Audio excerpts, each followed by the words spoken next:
Welcome, everyone. I'm Gil Bashe. I'm the moderator for today's session on an incredible, important topic right now, the topic of ethics in the health industry. I have four amazing panelists introduced. First, I want to thank our sponsors for today's event. Today's program will last exactly 1 hour. I want to thank, of course, the Jerusalem Ethics Forum. Normally, we'd be together right now in Jerusalem, obviously, to protect everybody's health. We're social distancing. We're having this conference virtually all around the world. We have hundreds of people who are going to be seeing this. I want to thank, of course, the Elie Wiesel Foundation. It was one of the driving forces of the Jerusalem Ethics Forum. And I also want to have an acknowledgement to Marion Wiesel, the Elie Wiesel. She has been the driving force behind the foundation. She's been working tirelessly around the world to address the needs of people, both their emotional needs, their physical needs, and their health needs. And of course, the organizer for today's event, the Galien Foundation. The Galien Foundation is really considered the driving force supporting health innovation in the world. It is the organization that provides or organizes around the selection of the Prix Galien winner, considered by many the Nobel Prize in Health Innovation. And I want to acknowledge the Secretary General of the Foundation, Bruno Cohen. Bruno Cohen, who's been a tireless advocate around the world for health innovators, health innovation, for both the regulators who make it possible, the scientists who work tirelessly in the labs, and of course the enterprises that pull this all together and make it possible and accessible around the world. It's fantastic. Fantastic. Now, let me introduce our panelists today, four outstanding leaders in health innovation. First, I'd like to introduce Sheri McCoy. Sheri McCoy has an incredible background. Most people know Sheri, of course, for her leadership positions on the board of Certara, on the board of AstraZeneca, certainly having been the CEO of Avon, a major corporation dealing with consumer wellness. Sheri was also the vice chair of Johnson & Johnson globally. She went through really leading each of its major enterprises into the future. Its biopharmaceutical unit, its medical device unit, its consumer products group. But Sheri has a very interesting genesis to her career. She began it at the bench. She's a biochemist, actually, by training, who holds five patents. So she's the biochemist and the global business leader who's part of this gathering today. Sheri, welcome. Thank you for joining us. I want to introduce, of course, Dr. Michael Rosenblatt. Michael Rosenblatt also has an amazing career. Many of us, of course, focus on his work right now as the Chief Medical Officer of Flagship Pioneering. Flagship Pioneering, by the way, is the enterprise, the think tank and financial engine behind a company which has been in the press quite a bit lately, Moderna. But Mike has a career separate from that. He has been the champion of multi-billion-dollar medicines that are improving people's lives. He was president of a major Boston area hospital that he stepped into the role as president of the hospital during the height of the AIDS crisis. He's been a professor of medicine at Harvard. He headed up at Harvard MIT Joint Program, Dean of the Tufts Medical School, and then returned to Merck for a second time to become its first chief medical officer, did many things there. Obviously, I think Mike would agree his most important accomplishment was being the ambassador for patients inside of Merck. Mike, welcome. Thank you for joining us today. I also want to mention that you're playing a very important role with Galien on the Galien Foundation. You're a member of the Prix Galien Selection Committee. We thank you for your endeavor there. I know it's a volunteer effort. It's very consuming. You seem to manage this all beautifully. I also want to welcome Mel Spigelman.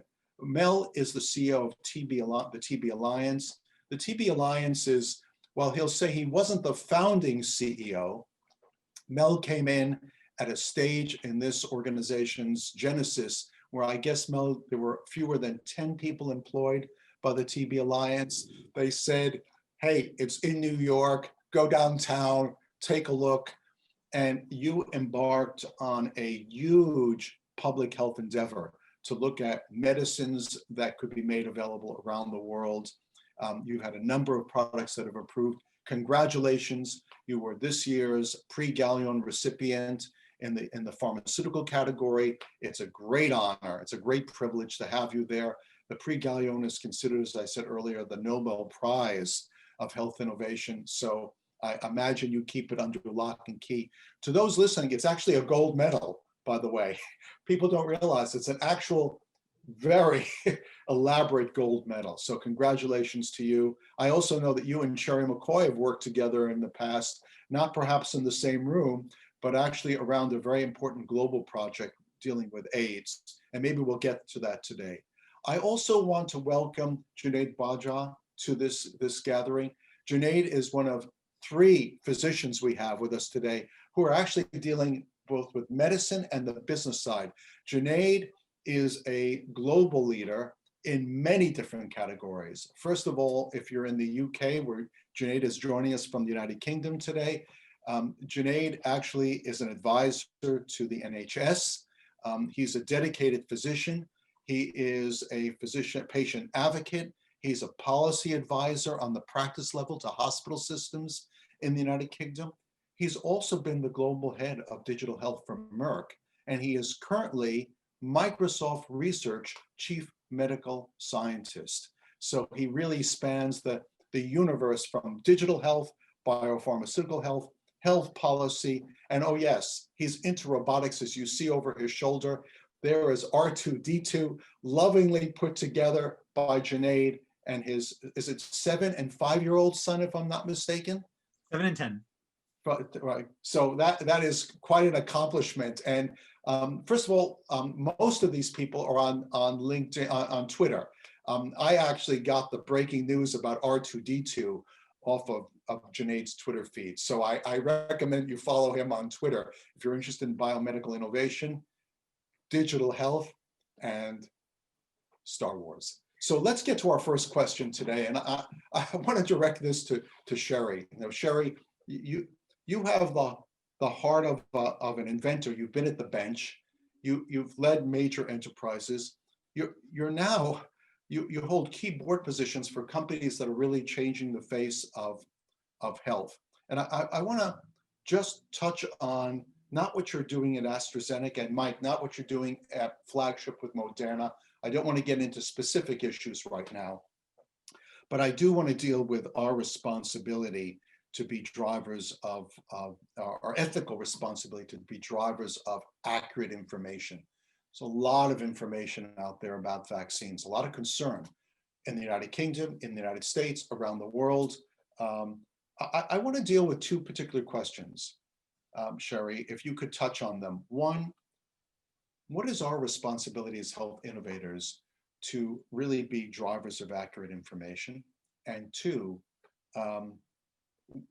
there's a lot of concern, nation state concern about vaccination right now. How do we think bigger and understand that we're all part of a global community? Would you mind taking that on? And Mike, be on board because I know you're close to this issue. Well, it's absolutely critical that we are transparent and clear about data. What I will say is that science is critical, but science alone is not enough. It's about the distribution, how we get medicines to people. And I think companies sometimes confuse data and science with how that translates to, can I inject that in my body and is it safe and how am I going to be monitored? And I think it's really important to take a much more holistic view of the situation and put yourself in the general public's shoes to try to help understand. Now you've got a balance issue because a lot of times clinicians are doing this and there's a privacy issue.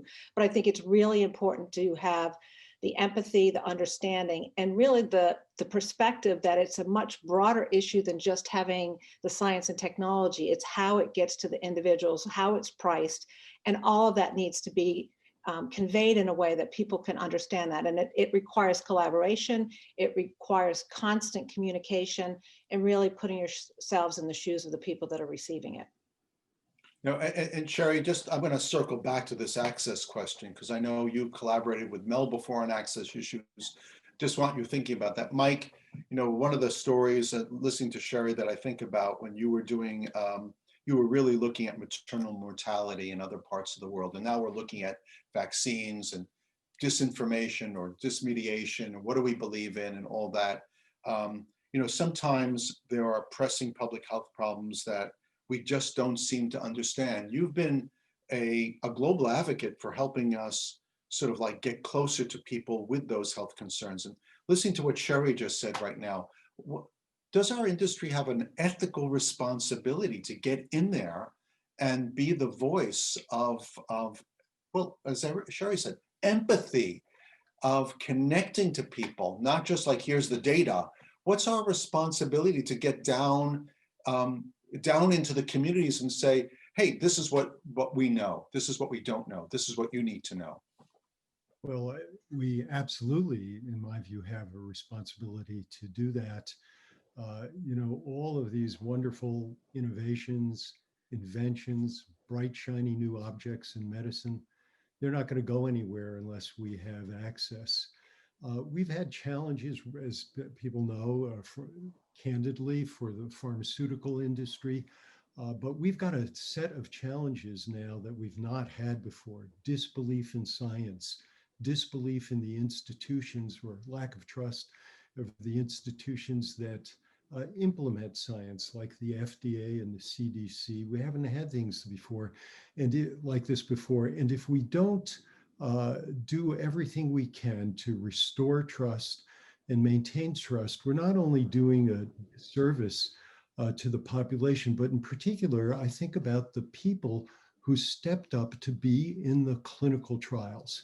They have taken risk with unknown entities. They've allowed those things to go into their bodies. And then at the end, some people choose not to believe the data. And this just undermines the wonderful potential sacrifices and altruism that their fellow human beings have made. Mel, I want to, Mike and Sheri just shared some really important aspects. One is empathy and one is respect for humanity. I mean, that's what Mike, I think you were talking about, the fact human beings, I would say between the 3 trials we know about right now that reported out, it's safe to say more than 100,000 people altogether participated in 3 mammoth trials. It's pretty significant. Mel, you're dealing with a lot of sort of outside the US on the ground issues. I mean, how do you reflect on what Sheri and Mike have just shared with us from your experience?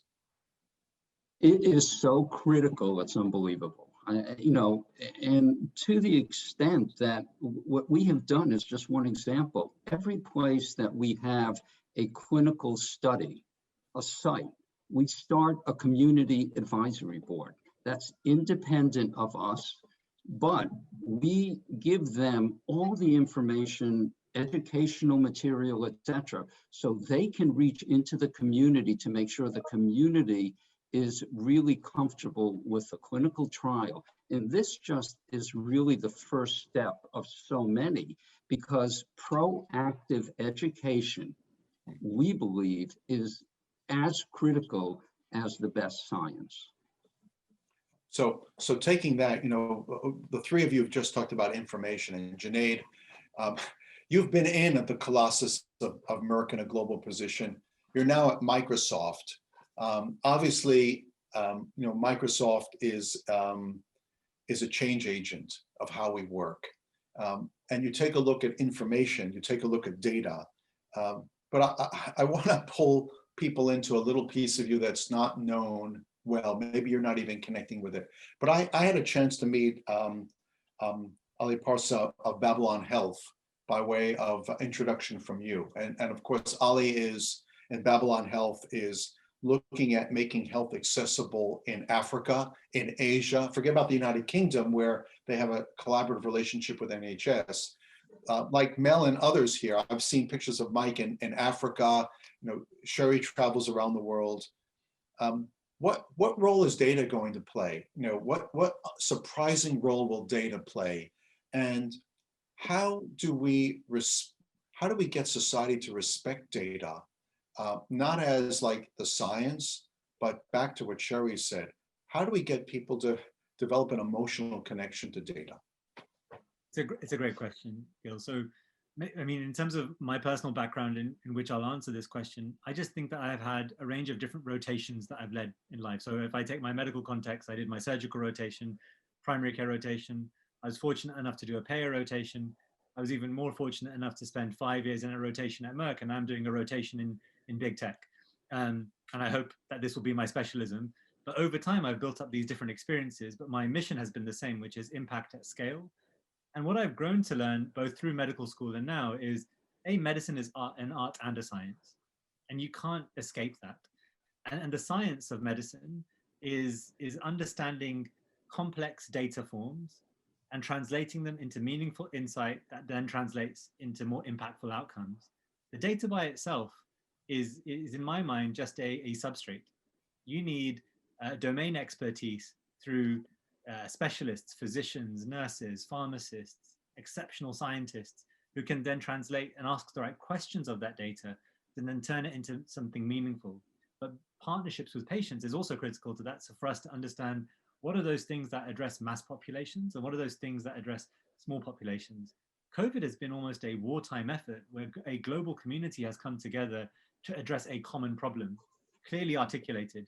Imagine what we could do now with this infrastructure for other diseases, be they infectious disease or otherwise, on the horizon. But that engagement, I believe, is critical. And the role that technology companies should be playing in that is to enable the right information to be received by the right individual. I'm almost reminded by one of the quotes that was ingrained with me through my mentors at Merck.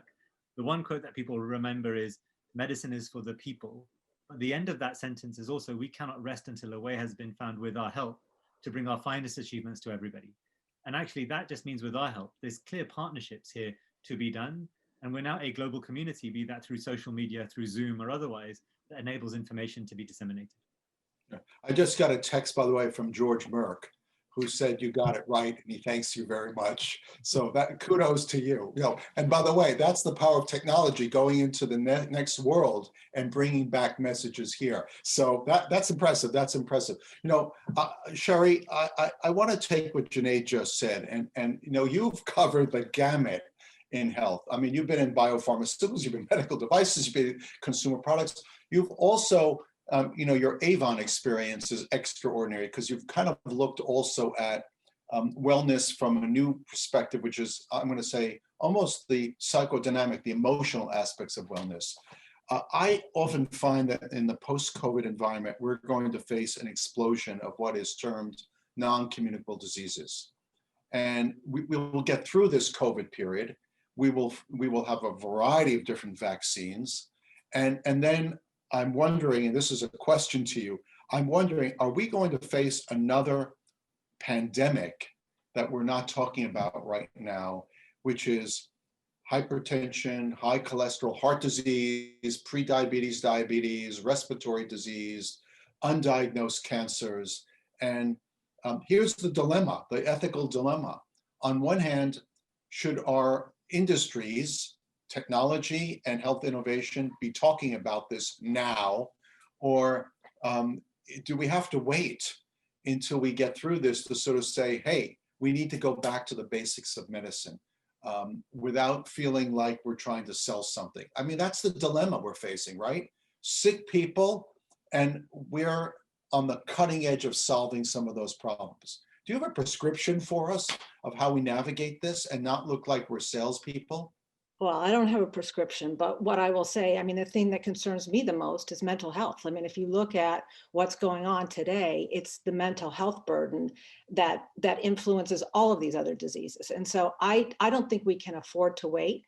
I do think that we have to, I think the one thing that COVID has done for us, at least as I see, is it just emphasizes the importance of collaboration. I mean, we need to be thinking about the early stages of what disease is, all the way through to how we get a solution to patients. And having, that means collaborating with different people in different ways. I think, at least in growing up in the sort of the healthcare space and working in that space for so many years, we're very focused on the product and perhaps the service. What we didn't do enough of is think about, we need to think, is this even realistic? I mean, the TB Alliance that Mel led is a great example of, how do we get these medicines to people at the right price in the right way? And how do we think through that? And those collaborations, we need to do that more and more. And I think there's enough brain power, and there's more data today. I mean, today we can predict, I mean, I work with Certara, which is a company that looks at how you model dosing for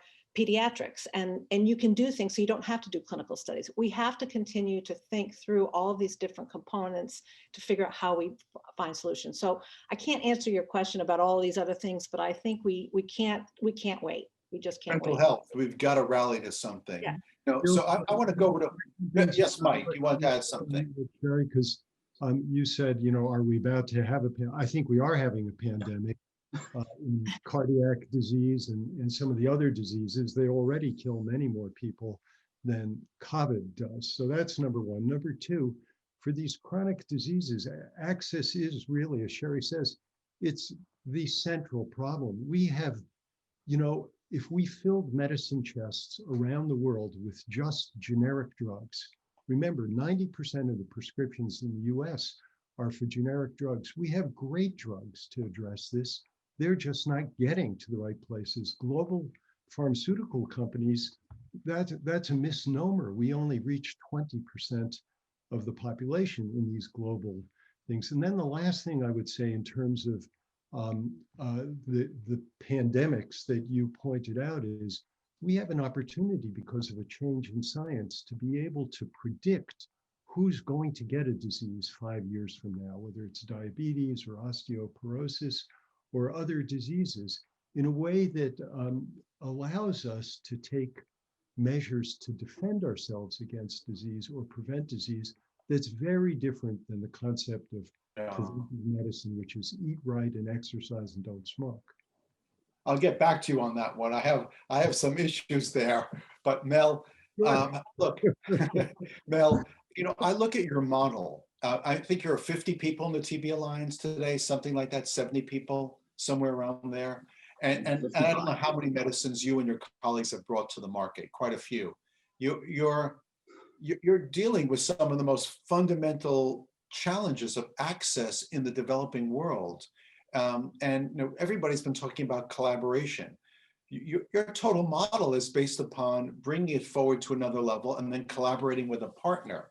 And if you don't mind kind of opening up the hood for a second and just sharing with me, what are the challenges you face in getting some of these companies to collaborate with you?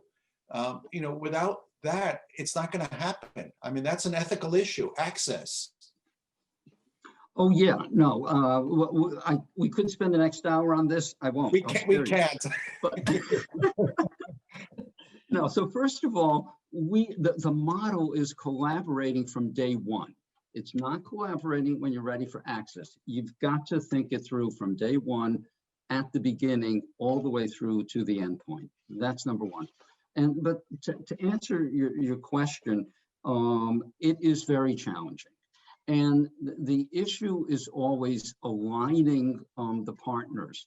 With J&J, for example, when Sheri was there and leading some of that charge, we were perfectly aligned in terms of the motivations of what J&J wanted to accomplish in terms of equity, in terms of affordability, in terms of access.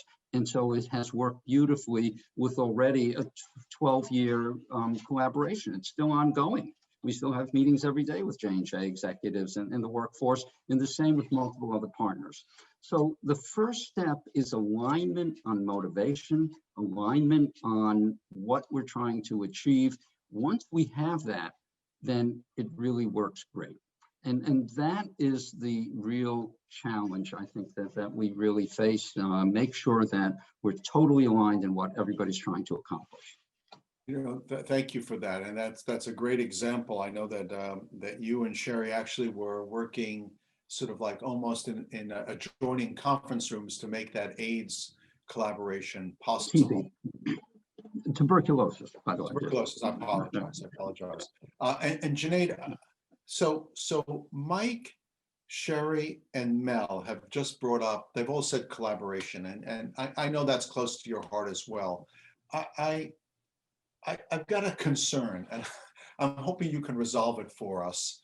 My concern is that the four of you are collaborative spirits. It's part of who you are. It's part of how you think, how you approach problems. Taking it away from you as people for a moment and looking at this as an industry that sometimes is under the magnifying glass for our approach. Junaid, what would you say if it weren't about us as people being collaborative people, but you had to be directive to the industry and say to the technology industry, to the health industry, you had to sort of be more pointed and say, hey folks, the reason there's a reputation issue, the reason there's ethical questions, the reason there's disbelief is you don't play well together at times. That's what the public perceives. You're a collaborative soul. Medicine is a collaborative game. How do we get ourselves out of this mess? Big question for a tall guy. So just maybe a thought on this and the way I've approached it. So I never planned to have any of the career path that I've had. I've been very opportunistic along the way. And when I'm in clinic on a Friday and I'm seeing a patient, I don't define them by the disease that they have. I try and seek to understand what matters to them and address their concerns. The moment I identify an issue, I need a team around me to manage that patient. I'm a generalist, but I might need a cardiologist or a respiratory physician or the oncologist to team up around that common issue around that patient. The NHS is massively fragmented, very similar to any large organization. And so I think there's different levels of collaboration. One is, I believe that there could be much more collaboration within organizations. In some of the companies I've worked in, I remember trying to do the right thing meant alignment across 17 different divisions within an organization to do the right thing. And my push to them was, if our mission is to create access externally, every day that we don't have a ruthless collaboration mindset inside our organization means a day that a medicine isn't getting to a patient or our innovation or service can't. Is that acceptable to us? And when we think that through, is it acceptable to us that people could have morbidity or mortality as a consequence of our lack of collaboration inside an organization? Then when I want to build a bridge across an organization, do we have a common mission? And actually, I think the thing that aligns organizations is that common mission. And that common mission must be based around patient need and or population health. And again, I bring it back to COVID, incredible collaboration that's taken place around a deathly disease, similar to what happened with Ebola a number of years back. It takes tremendous leadership, tremendous courage to start. But then the moment COVID disappears, we then go back into siloed ways of thinking, divisional ways of working, and then we create barriers to collaboration. I think the world will need much more collaboration. 10 years from now, the world will have 14 million less doctors, nurses, and pharmacists on the planet than what society will need. We'll have many more multi-morbid patients with complex comorbid needs. And that will predominantly hit the low middle income countries, but it will absolutely affect Western markets as well. So in terms of that collaboration, it must be patient-centered in my mind and outcome focused. And that should be the thing that drives that collaboration moving forward. just one of the things you said, I saw everybody writing down. They're gonna claim that was there as ruthless collaboration. Mike Rosenblatt is gonna be tweeting that out as soon as this is over. It's gonna be his signature phrase. Mike, I'm gonna go over to you for that reason. And I want to ask you, look, like many people here, it's fascinating that the four of you have had these varied career paths. Sheri was essentially a research chemist. She went through various sort of like executive positions, consumer products, overseeing big mammoth companies, innovators. Mel has been on the research side. He's now really heading up a significant, you could say almost like a public health invention enterprise in the large. Junaid, is wearing like different hats on different days. And you too. You were a professor of medicine. They enticed you to go to Merck. You brought it through a $1 billion product that has really revolutionized endocrine care, women's health, Fosamax. You go back to research, you become head of a hospital, head of a medical school of note, back to Merck. Now you're in the whole aspect of consulting and financial infrastructure, organizational infrastructure. You've been in DC, you've testified for Congress. So I'm going to ask you sort of like a difficult question. Economics. I'm not the cost of things, but economic structure. I think what Junaid just talked about right now is our health system has like a myriad of economic structures. We don't have a structure that aligns. And I've spoken to CEOs of major companies before throughout the health ecosystem. They don't know how each other makes money. The head of a major pharmaceutical company doesn't understand how a major pharmacy chain makes money. They don't understand how a major drug distributor makes money. We don't understand each other's economic systems. You're a person who's managed mega budgets before, as has Sheri, as has Mel, as has Junaid. But let me ask you right now, how is economics impeding collaboration? And does that have a detrimental effect on public health?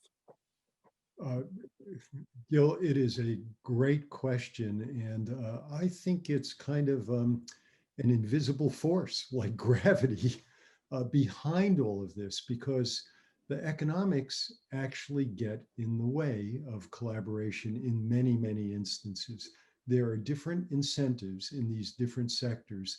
And although all of us, I think, on this panel sincerely believe in the centrality of the patient and then population health, the sectors are pulled by these forces in different directions. And it's certainly a huge factor in getting access of these inventions over to the developing world. I think many people in the world look exclusively to the biopharmaceutical industry to, why don't you produce this and why don't you donate it? But that huge burden can't fall exclusively on the biopharma industry. They can do their share. We need governments.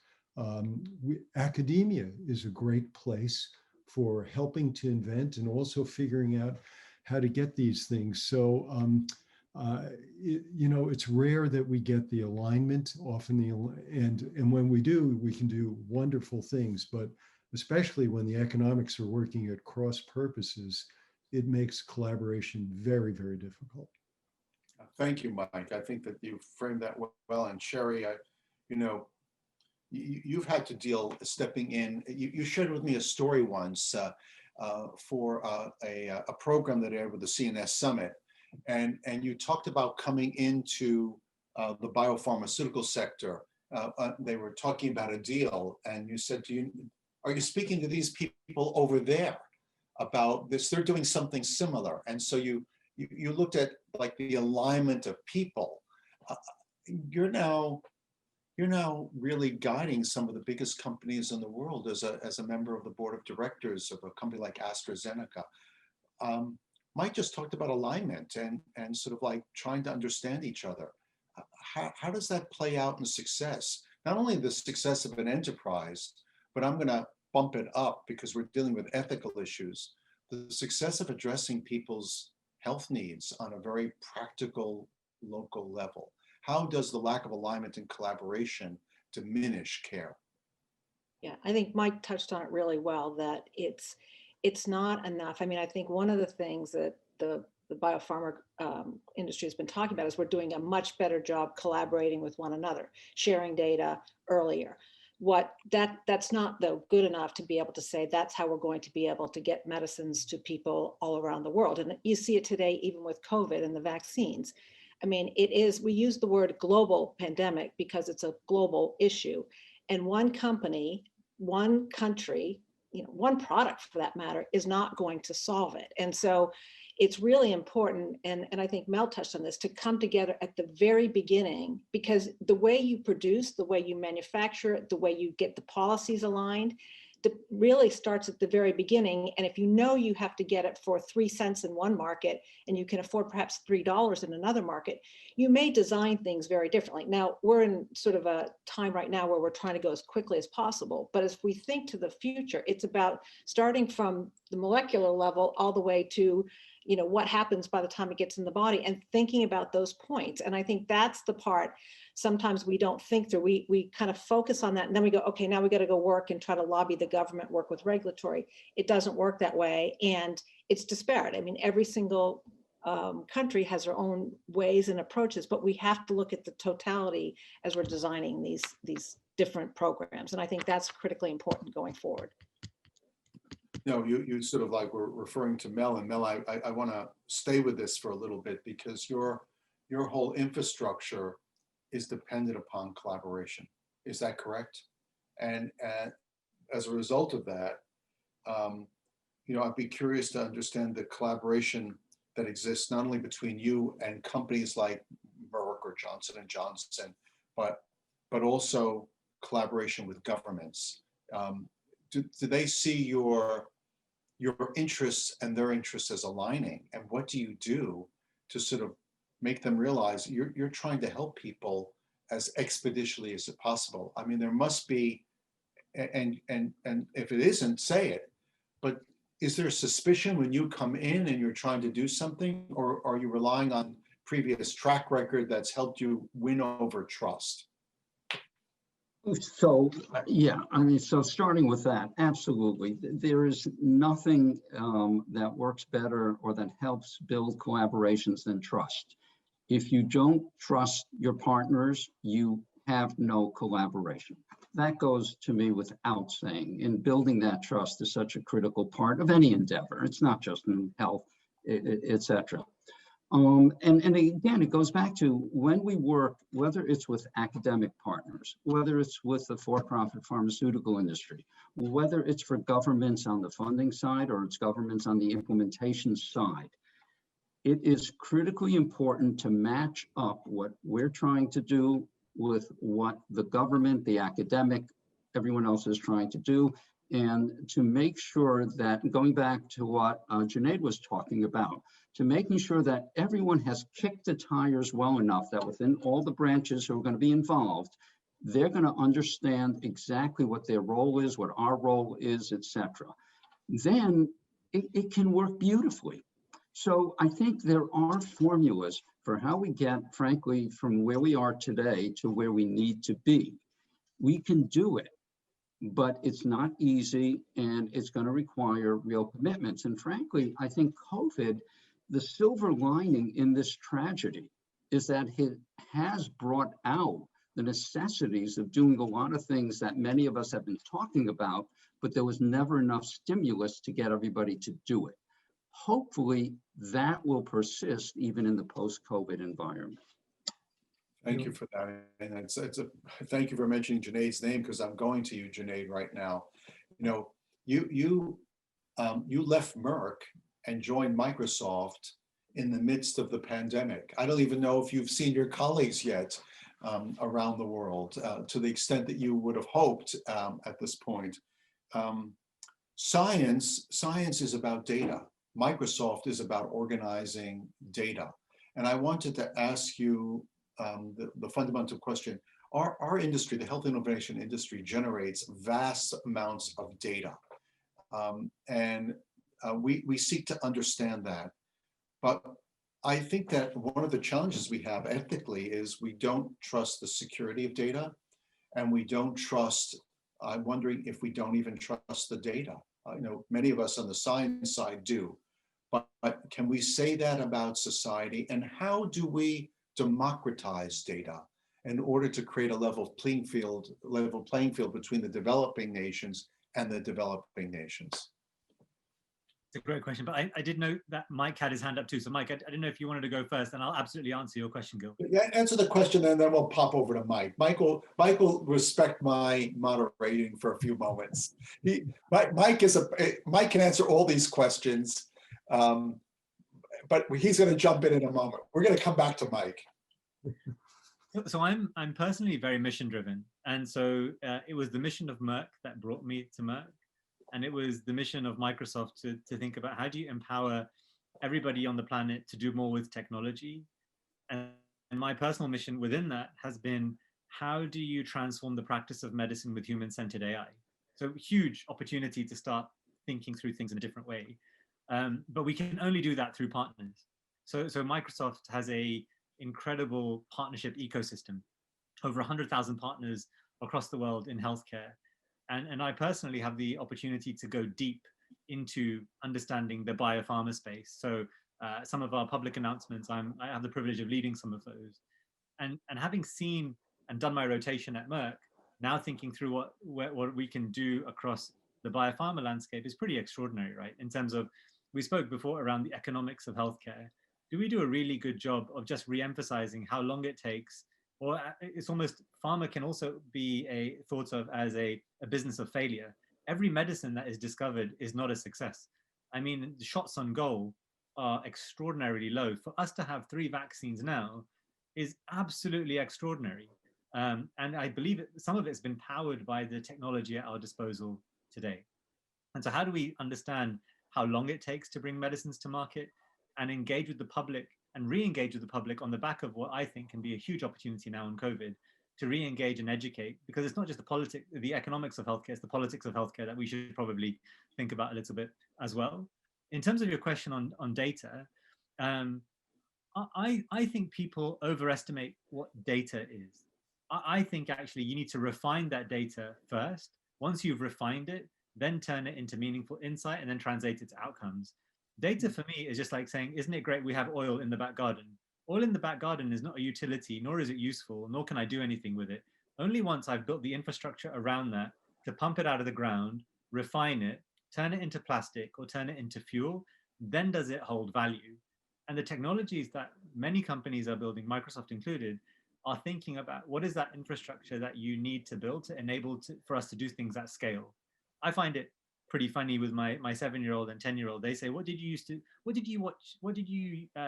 YouTube to watch when you were a kid? I said, I had no YouTube. And then they said, what did you use the internet for? And I said, I had no internet.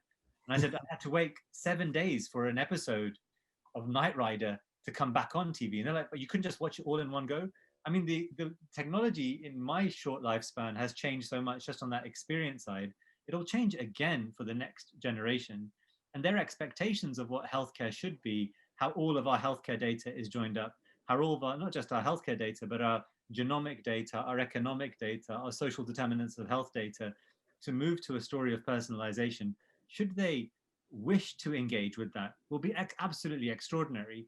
And we need to be building the foundations, both in the developed world and in the developing world, for us to better leverage this data, to turn it into insight, to then translate it to meaningful outcomes. Well, you've raised, I think, a problem within the solution. And I'm going to turn to Mike because he had his hands up, and that means he's volunteered for the tough question. On one hand, you're absolutely right. I mean, look, I'm happy to have my Apple Watch 6 and my brand new iPhone here and have all the access to, the newest technology, big screen in front of me, all of that. And the organization of data that you and others in this webinar are championing for us, and we thank you for that. But I think the faster we develop, like with Elon Musk, and I saw a friend of mine was driving from one city to another in a car that was driving itself, and he was taking pictures of the wheel without his hands on the wheel, which makes me scared as hell. But in any event, that's one nation, one segment of society. Now I'm going to deal with this other segment of society, the have-nots, and the ethical responsibility we have to somehow or another begin to sort of sit back and say, you know what, we have to innovate. That's our mission, to improve the human condition through innovation. But on the other hand, are we creating actually a world of despair, of disadvantage, of racial, cultural, economic divides? Mike, you've seen that before in your career as a physician, as a hospital leader. You've seen people in the hallways of Boston where there were no rooms and almost no beds with AIDS, with HIV, people struggling of all different types. But certainly when we looked at the demographic data, in many cases, people who are the most disadvantaged were the most at risk. We're innovating. We're doing all sorts of great stuff with vaccines and other medicines. And then we've got people who have absolutely no access at all. What's our responsibility as innovators to speak out about the issue and not let the divide get wider and wider? Well, I think it's a huge question, Gil, and not an easy one. But I would say that that it's not all. Do we not only have a responsibility for shining a light on what the current problems are and doing everything in our power with what we have currently in our medicine cabinet to address those, but I think actually innovation is the key to solving those problems. We had a polio epidemic. The solution was not to build more iron lungs and more polio wards.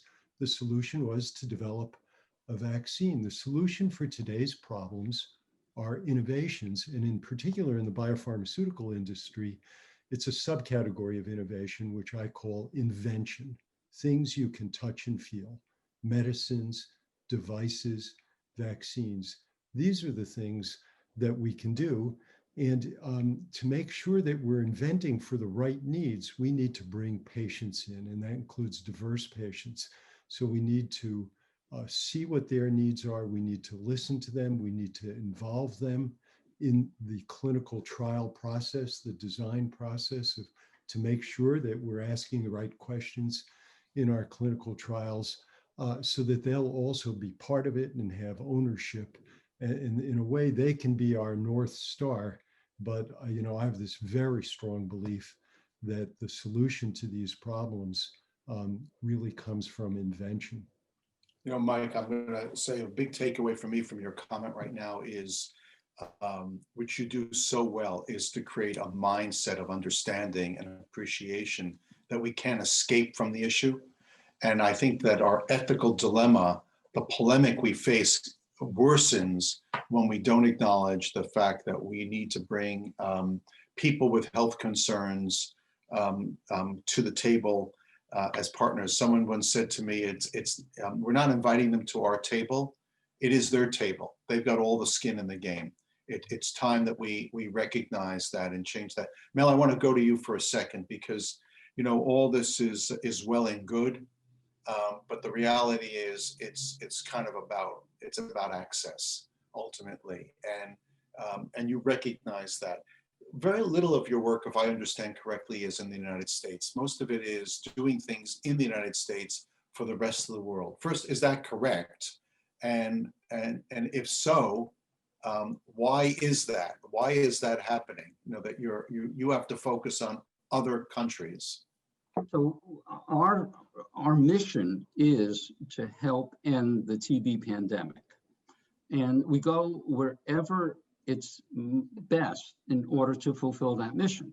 So a huge amount of our basic research is done here in the United States because that's where we can get, you know, oftentimes the best basic research, or in Europe, et cetera. Unfortunately, sometimes we can't do that in the low and middle income countries. Although now, for example, China, India are really rising to the fore. To actually do clinical trials, thank God, we do not have a huge TB problem in the United States. So we go to those countries that do have the huge problems clinically with TB, and that's where we do the clinical trials. So we will do whatever is necessary to get the job done is basically where we work and to a certain extent how we work. But I do want to just quickly go back to a point that Mike just made. And that is that fully agree, innovation is the key to helping the human condition. No question about that. So many times in history has shown that. Some innovation actually works to that regard and some innovation doesn't. And the key is whether the innovation actually gets to the world's people. Cell phones, I think, have worked tremendously. They have totally revolutionized poor countries in terms of what people can do. A polio vaccine also worked because it was made available and accessible through a variety of mechanisms that I won't go through now to the whole world community. But unfortunately, there are many other innovations that have not made it to really be equitably and fairly shared around the world. And our goal now has to be to learn from those experiences so that we can repeat what has been successful, learn how to do that, and do that for the future innovations. That's beautiful. No, Sheri, like pivoting off of that, you're now sitting on the boards of innovative companies. And you and Mike obviously are advisors to companies that are very much two of the three mega players in COVID. So I want to ask you, it's a combination question. I was asked recently and I gave a contrary answer. You know, people were sort of pitting Pfizer against Moderna, obviously, then Pfizer, Moderna against AstraZeneca. I don't want to go into the this one, that one, but I started to talk about the fact that we need many vaccines for many different reasons. This is not a traditional biopharmaceutical race. Who's the first to come out with a statin to capture the marketplace? You know, it's rather how do we get our world back to some sort of like baseline place together? Has for you in your role, has this environment created a mindset of not competition, which I think has diminished our standing in industry, in society? Has it elevated the concept of co-opetition, that we are competing on one hand, but we also have to have now a more collaborative, cooperative mindset? As a board member of mega companies, how has that influenced you, this environment? Well, certainly it's a global pandemic, and I see it as we need multiple solutions because we're talking about people, 7 billion people living in all different kinds of conditions, et cetera. And so I will say that the AstraZeneca board was happy when we saw the news from Moderna and from Pfizer, and that's how we should be.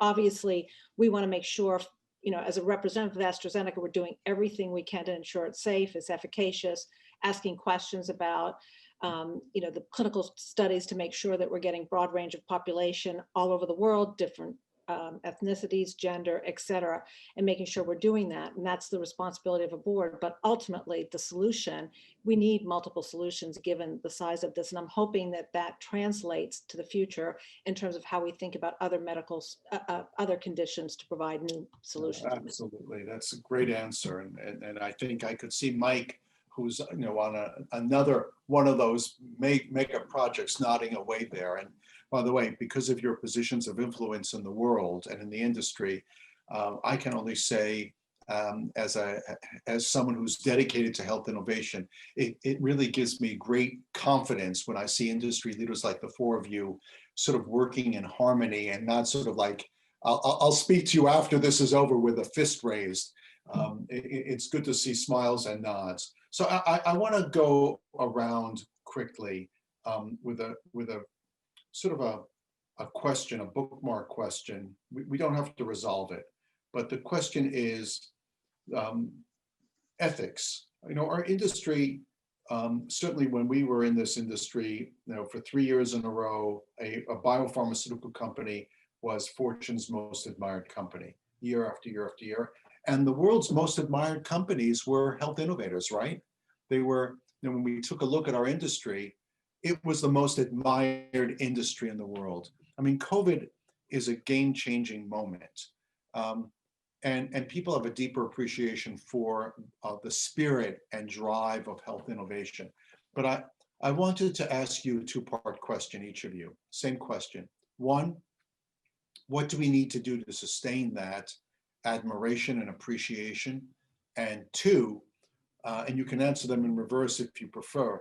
And two, what's the one thing we need to avoid so that people sort of question our authenticity and therefore our integrity? Let me start with Junaid. Junaid is a person of great pattern recognition skill.